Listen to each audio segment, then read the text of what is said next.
15 شعبان کی جو رات ہے اور 15 شعبان کا روزہ، اس کے حوالے سے بہت زیادہ لوگ سوال پوچھ رہے ہیں، تو میں نے ارادہ کیا میں ایک کلپ ریکارڈ کروا دوں۔ اس میں جو بھی میری ٹوٹی پھوٹی تحقیق ہے، جو میں نے احادیث دیکھی اس بارے میں اور جو علماء کے اقوال دیکھے اور جتنا میں اس کی ریسرچ کر سکا ہوں، اس کا ایک خلاصہ آپ کے سامنے رکھ دوں۔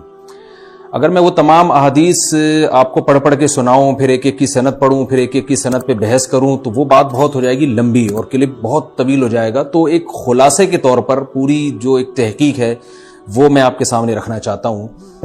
تو 15 شعبان کی جو رات ہے، جس کو شب برات کہا جاتا ہے، اس کا نام شب برات کسی بھی حدیث سے ثابت نہیں ہے، اس لیے عرب اس کو اکثر لیلۃ النصف من شعبان کہتے ہیں کہ شعبان کے جو نصف ہے اس کی رات۔ خیر، اس کا نام شب برات ہو اگر اس وجہ سے برات کے اس میں اللہ تعالیٰ کہا جاتا ہے کہ جہنم سے بری کر دیتے ہیں، تو اس وجہ سے کسی نے نام دے دیا ہو تو ایک الگ بات ہے۔ لیکن اس رات میں ہوتا کیا کیا ہے، لوگ کیا کیا کر رہے ہیں، اس کی کیا شرعی حیثیت ہے، تو میں نمبر وار انشاءاللہ اس کو تفصیل سے بیان کروں گا۔ کچھ چیزیں تو ایسی ہیں جو بالکل ہی غیر ثابت ہیں۔ ان میں اس رات میں مٹھائی، حلوہ یا مختلف قسم کے حلوے پکا کے لوگوں میں بانٹنا، اور اس رات میں نہا دھو کے تیار ہونا یا اچھے کپڑے پہننا، ان دو چیزوں کو پہلے میں انشاءاللہ بیان کروں گا۔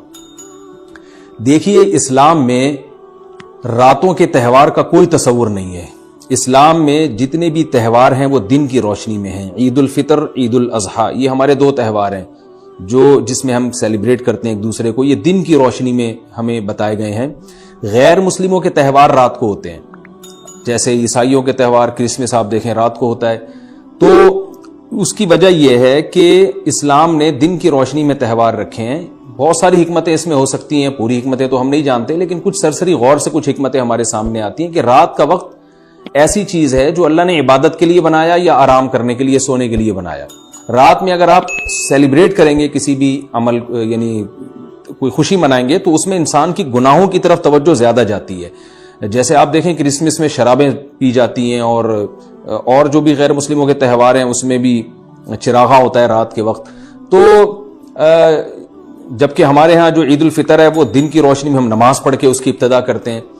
تو آپ کہہ سکتے ہیں کہ شب برات کو کوئی تہوار تو نہیں مانتا، تو دیکھیں تہوار زبان سے ماننا ضروری نہیں ہے۔ آپ اپنے عمل سے جب کوئی ایسا کام کرتے ہیں جو تہواروں میں کیا جاتا ہے، تو اس کا مطلب یہ ہوا کہ آپ اس کو تہوار مان رہے ہیں، یعنی آپ اس کو ایک خوشی کا دن مان رہے ہیں۔ تو نہانا دھونا یا کھانے پکا کے لوگوں میں تقسیم کرنا یا خود کھانا، اور خاص طور پہ حلوہ یعنی میٹھا، یہ چیزیں تہواروں کے موقع پر ہوتی ہیں۔ جیسے ہم عید الفطر والے دن صبح سوئیاں بناتے ہیں، میٹھا بناتے ہیں، کھاتے ہیں، لوگوں کو کھلاتے ہیں، نہاتے ہیں، اچھے کپڑے پہنتے ہیں۔ جمعے والے دن بھی، جمعے میں بھی عید کا عنصر ہے، حدیث میں اس کو بھی عید قرار دیا، اس دن بھی ہم نہا دھو کے کپڑے پہنتے ہیں۔ تو جو لوگ 15 شعبان کی رات کو نہاتے دھوتے ہیں، اسپیشلی اس رات کو کہ بھئی آج کوئی تہوار ہے یا آج کوئی خوشی کا دن ہے، اور مٹھائیاں کھاتے ہیں یا حلوے پکاتے ہیں، تو وہ زبان سے اس کو تہوار نہ بھی کہیں، اپنے عمل سے یہ بتاتے ہیں کہ تہوار ہے، جبکہ یہ تہوار نہیں ہے۔ اسلام میں کوئی اس کی ایک ضعیف روایت بھی نہیں ہے کہ آپ صلی اللہ علیہ وسلم نے، میرے علم میں نہیں ہے، کم از کم ہو سکتا ہے کوئی موضوع من گھڑت روایت موجود ہو جس میں کوئی کہیں بھی نہیں ہے کہ آپ صلی اللہ علیہ وسلم نے اس رات کو ہمیں نہانے کا حکم دیا ہو، یا اچھے کپڑے پہننے کا حکم دیا ہو، یا کھانے پینے کا یا حلوے کھلانے کا، ہمیں حلوے مانڈے کا ہمیں حکم دیا ہو۔ تو اللہ کا واسطہ یہ بدعت ہے، اس کو ختم کریں اپنے معاشرے سے۔ اور اسلام میں تہوار کا ٹائم دن میں ہوتا ہے۔ عید الفطر، عید الاضحیٰ ہے جس میں ہم دن میں قربانی کرتے ہیں اور کھاتے ہیں، پیتے ہیں، نہاتے ہیں، دھوتے ہیں۔ راتوں کے یہ کام نہیں ہے، رات کو آپ سوئیں یا عبادت کریں۔ تو ایک چیز تو یہ تھی جو میں بتانا چاہ رہا تھا۔ دوسری چیز، اس رات کو قبرستان جانا۔ دیکھیے اس بارے میں حدیث پیش کی جاتی ہے، مشہور حدیث ہے، لوگ سنتے رہتے ہیں کہ نبی صلی اللہ علیہ وسلم رات کو اٹھے اور امی عائشہ رضی اللہ تعالیٰ عنہ بھی آپ کے پیچھے چلی گئیں، اور آپ صلی اللہ علیہ وسلم جنت البقیع میں مغفرت کی دعا مانگ کے تشریف لے آئے واپس۔ تو یہ حدیث انتہائی درجے کی ضعیف حدیث ہے، اور ایک تو ضعیف حدیث ہے، دوسری بات یہ کہ اگر ہم تھوڑی دیر کے لیے فرض کر لیں یہ صحیح حدیث ہے، اور ہم کہتے ہیں کہ بھئی نبی صلی اللہ علیہ وسلم نے یہ عمل کیا ہے، تو صحابہ میں سے کسی سے ضعیف حدیث سے بھی ثابت نہیں ہے کہ کوئی اس رات قبرستان گئے ہوں۔ حضرت ابو بکر کے بارے میں کوئی روایت نہیں ملتی کہ اس رات قبرستان گئے، حضرت عمر کے بارے میں کوئی روایت نہیں ملتی، یہ کسی ایک صحابی کے بارے میں نہیں. تو آپ مجھے بتائیں کہ یہ کیسی سنت ہے کہ جو صحابہ کی سمجھ میں نہیں آئی اور ہماری سمجھ میں آ گئی ہے. تو مشرکین مکہ یہ کہا کرتے تھے لو کان خیرن ما سبقونا الیہ، قرآن مجید کی آیت ہے کہ اگر یہ اسلام میں کوئی خیر ہوتی تو یہ صحابہ ہم سے پہل نہ کرتے. یہ صحابہ نے ہم سے پہل کیا ہے، اس کا مطلب ہے یہ اسلام خیر کا کام نہیں ہے. تو مشرکین کو صحابہ سے چونکہ نفرت تھی اس لیے کہتے تھے کہ یہ چونکہ اسلام کو فالو کر رہے ہیں تو یہ اس کی علامت ہے کہ اسلام خیر نہیں ہے، کیونکہ خیر میں تو ہم صحابہ سے آگے ہوتے ہیں. اپنے بارے میں ان کا یہ اس خوش فہمی میں مبتلا تھے وہ. لیکن ہماری رائے کیا ہے؟ ہم یہ کہتے ہیں کہ لو کان خیرن لسبقونا الیہ. وہ کہتے تھے لا سبقونا، ہم کہتے ہیں لسبقونا، کہ اگر کوئی بھی خیر کا کام ہے تو صحابہ ہم سے ضرور اس میں پہل کریں گے. یہ ہو نہیں سکتا کہ خیر کا کام ہم کریں اور صحابہ نے نہ کیا ہو.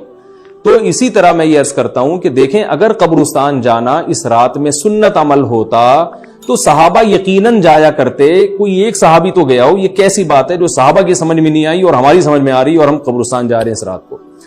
چلیں اگلا اسٹیپ تھوڑی دیر کے لیے فرض کر لیتے ہیں کہ نبی صلی اللہ علیہ وسلم جو ایک رات قبرستان گئے، فرض کر لیں وہ حدیث بھی صحیح ہے، یہ بھی فرض کر لیں کہ صحابہ اگرچہ نہیں گئے مگر ہم صحابہ سے بھی زیادہ آگے نکلنے کی کوشش کرتے ہیں اور صحابہ کو سمجھ میں نہیں آیا، ہمیں سمجھ میں آ گیا. تو چلیں فرض کر لیں تھوڑی دیر کے لیے کہ اس رات کو جانا ہم سنت مان لیتے ہیں، آپ کے دلائل ہم مان لیتے ہیں اور صحابہ کی سمجھ میں نہیں آئے لیکن ہماری سمجھ میں زیادہ آ رہا ہے، ہم فرض کر لیتے ہیں، مان لیتے ہیں کہ اس رات قبرستان جانا سنت ہے. تو آپ مجھے بتائیں نبی نے جو عمل جس طرح سے کیا ہو اس طرح سے سنت ہوگا یا آپ اپنی طرف سے، جس کو ہم پشتوں میں کہتے ہیں اخپل طریقے سے کرنا سنت ہے؟ نبی نے فجر کی 2 رکعتیں پڑھی ہیں اور ہر رکعت میں 2 سجدے کیے ہیں. آپ اگر فجر کی 3 رکعتیں پڑھیں گے تو کیا نماز ہو جائے گی آپ کی؟ اب آپ دلیل میں یہ کہیں کہ نبی نے فجر کی نماز پڑھی ہے تو مجھ پر بھی لازم ہے.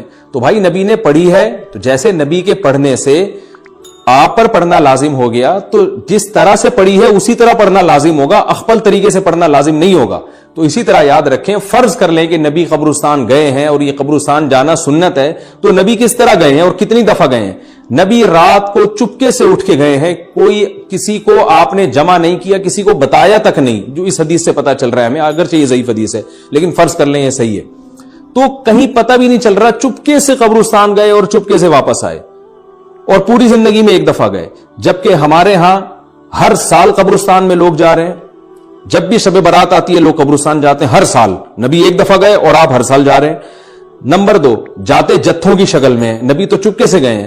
تو آپ رات کو 2-2:30 بجے ذرا چپکے سے اٹھیں اور تنہائی میں جب قبرستان میں وحشت ہو اور اندھیرا ہو اور وہاں قبرستان جائیں، اتنا دم ہے آپ میں، تو ہم کہیں گے بھئی آپ نے نبی کی سنت کو زندہ کیا ہے. لیکن آپ تو جتھوں کی شکل میں جا رہے ہیں، نہا دھو کے جا رہے ہیں، خوشبو لگا کے جا رہے ہیں، تیار ہو کے جا رہے ہیں، اور جو کچھ وہاں خرافات ہو رہی ہیں قبرستان میں وہ تو ساری دنیا کو معلوم ہے. میلے ٹھیلے لگے ہوئے وہاں پہ، گولے گنڈے بک رہے ہیں، برگر بک رہے ہیں، گول گپے بک رہے ہیں وہاں پہ، اور پھول الگ بک رہے ہیں، ہار پھول قبروں پہ چڑھانے کے لیے. کیا بدماشی ہے یہ، کیا